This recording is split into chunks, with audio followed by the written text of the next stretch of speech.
Hi, I'm Cassie, and I'm going to walk you through question 43 of the AAMC's official physics question pack. So this question covers a few really important concepts for the MCAT. We're going to talk about work, and we're also going to do a quick review of how you draw a free body diagram for a pulley type question, and we're going to review the concept of Newton's second law. So let's get right to it. So we're given a diagram that kind of looks like this. We have a weight here, which I'm going to call W, and it's attached by some sort of rope or chain over a pulley. And on the other side, we're applying some sort of downwards force. So I'm going to label this F. And our weight, they tell us, is located at position A, but there's also a position B, which I'm going to draw on dotted lines here, that we could raise that weight up to.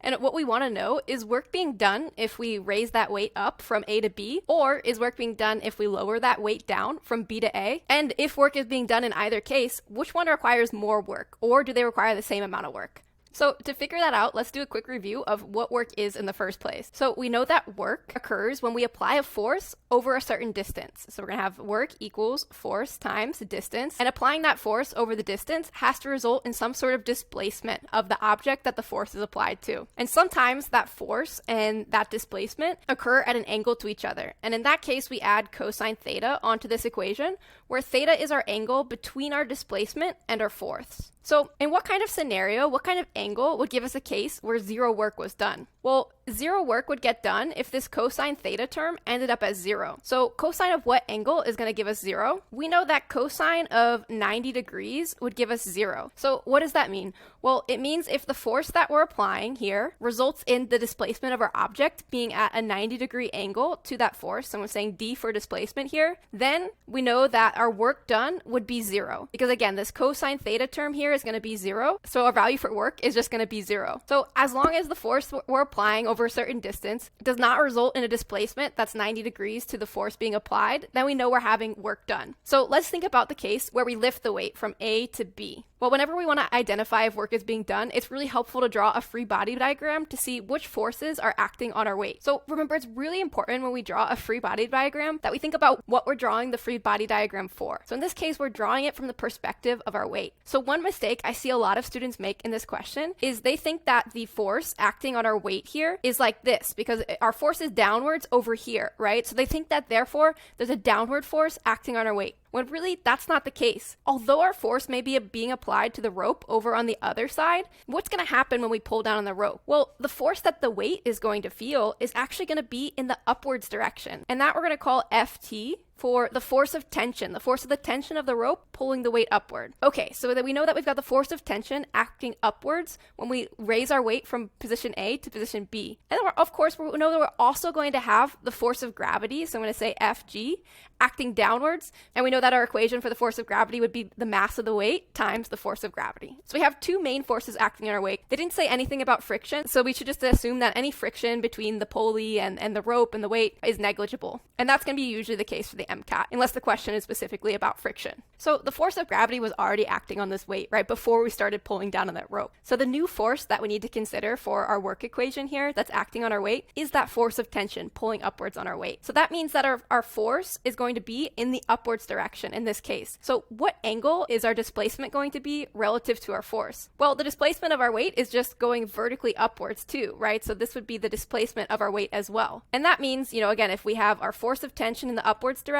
and we also have our displacement in the upwards direction, there's going to be a 0-degree difference between the force that's acting on our weight and its displacement. So if I were to sub that into my equation here, we'd have cosine of 0 degrees. And we know that cosine of 0 degrees is just going to be 1. So the result of this is, again, we have a force acting, so that's checked. We have displacement occurring, the weight is moving upwards, right? So that's checked. And we know that our cosine theta here term is just going to end up as 1. So ultimately, we're going to get some positive amount of work is being done when we're raising our weight from position A to position B. It makes sense that a positive amount of work is being done because we're acting against our force of gravity here. In other words, we're having to put in positive work to overcome that force of gravity that's pulling downwards on our weight. So we have to transfer energy into our system here. And that energy that we're transferring into our system is getting stored. Remember, what kind of energy do we call stored energy? That's just going to be potential energy. Remember, potential energy. Specifically in this case, we have gravitational potential energy. Our equation is U equals mgh. So we're storing that work that's being done and acting against gravity in potential energy. And specifically, we know our potential energy is increasing because we're raising the height of our weight against that gravitational force. So again, positive work is being done when we raise that weight from A to B. Now, what about if we lower our weight from B to A? What kind of work is getting done there? Well, again, let's draw our free body diagram of our forces that are acting on our weight. Well, we know that, of course, we still have the force of gravity pulling downwards on our weight.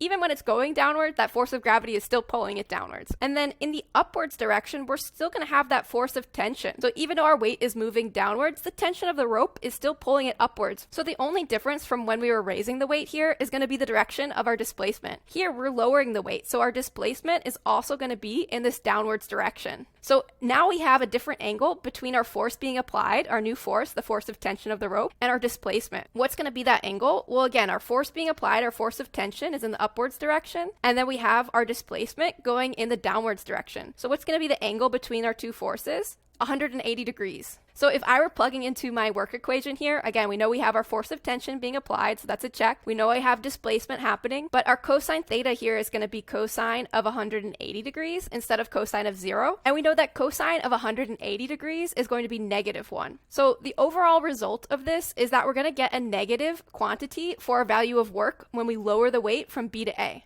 And that makes sense, right? Because now the weight is traveling in the same direction as gravity. So the work done by gravity is actually going to be negative. When you're lowering the weight down, its gravitational potential energy is actually decreasing. Then again, its gravitational potential energy, U equals mg8, its height is decreasing. So we know that its potential energy is decreasing. So again, energy is being taken out of the system, so we have negative work being done. So to recap here, we know that when we raise the weight from A to B, we have a positive amount of work being done. And we know that when we lower the weight from B to A, we have a negative amount of work being done. But remember that you can't compare positive and negative work like you'd compare a positive and negative number. If we had, let's say, if this was 20 joules of positive work being done and this was negative 20 joules of positive work being done, it'd be the same magnitude of work being done in either case. The only difference is about the direction that the work is being done in. So don't assume that our positive amount of work means that it's automatically greater than our negative amount of work being done. So in thinking about which requires more work, raising or lowering, well, we don't need to worry about this cosine theta term here because, again, all that's going to tell us is whether positive or negative work is being done. We need to worry about these two terms, our force and our displacement. And we know in either case, our displacement is the same because we're lowering the weight or raising it the exact same amount. It's not like we're raising it really high and then we're lowering it just a bit. No, we're raising it the exact same amount that we're lowering it. So we also don't need to worry about our displacement here. We know that that's the exact same. So the real question is the force different when we raise the weight versus lower it? And so how can we figure that out? Well, we know according to Newton's second law that our equation for force is mass times acceleration. And in either case, we know the mass of the weight is going to be the exact same. So we can ignore that term of our Newton's second law equation. So what we really want to think about is the acceleration different when we raise the weight versus lower the weight? Well, in the question stem, it tells us that we do both with a constant speed. So if we were to solve this equation for acceleration, we get acceleration equals force divided by mass. So if our speed is constant, then we know we have no acceleration. And why is that? Well, we know that acceleration is our rate of change of velocity. It's essentially the slope of our velocity graph. So if our velocity isn't changing, then it has no slope. So our acceleration is going to be equal to 0. So now don't get confused here thinking that our acceleration being 0 means that if we were to plug that back into our Newton's second law equation, we would get 0 force because our acceleration was 0. That's not the case at all. Remember, Newton's second law talks about the net forces acting on an object. And in this case, the net forces acting on our weight. So it's talking about our force of tension pulling up and our force of gravity pulling down. And all that this is saying that our acceleration is 0, it's saying that the net forces acting on our weight are 0. So that force of tension pulling up is exactly canceling out our force of gravity pulling down. And that's only the case, of course, if our weight is moving at a constant speed up or down, or if our weight was stationary. If our weight is stationary or if it's moving at a constant speed, then those two forces exactly cancel each other out. If our weight was accelerating upwards or accelerating downwards, then we might have net forces acting on our object. So just to review here, whether we raise the weight or whether we're lowering the weight, we have the same displacement happening. We have the same force being applied, which in this case, there's no net forces acting on the objects because there's no acceleration. And the cosine theta part isn't relevant because that's just telling us about whether it's positive or negative work. All we care about is the magnitude of the work being done. So the answer here is going to be, for me it's answer choice C, that there's an equal absolute value of work being done in both cases. So to recap our key takeaways here, remember we said we were going to talk about 3 important things for the MCAT. The first was work, and the takeaway there is that you should absolutely know how to apply the equation for work. Work equals force applied over a distance, and that results in a displacement that might have some angle between the displacement and the force being applied. And we know that that angle cannot be equal to 90 degrees or our work would be equal to 0. Then we said we were going to talk about free body diagrams. And the important takeaway here is that for free body diagrams, make sure you're always thinking about how the force is actually acting on the object of interest. So in this case, even though we're applying our force over here, so it might seem like our force is in the downward direction, from the perspective of the weight, that force is going to pull the weight here. The force of tension is going to pull up on the weight. And of course, we have the force of gravity acting downwards on the weight. So be really careful in these pulley problems to make sure you're drawing your force acting on your object in the correct direction. And the last key takeaway here is about Newton's second law. We know that Newton's second law tells us that force is equal to the mass of an object times its acceleration. But remember that this is about net force, not just a single force. So in this case, it was important to understand that our net force acting on our weight, whether it's being lifted or lowered, is going to be 0 because that weight was being lifted with a constant speed, so it had no acceleration. So I hope this helps. If it helps, give this question a like, and please follow my channel for more content like this.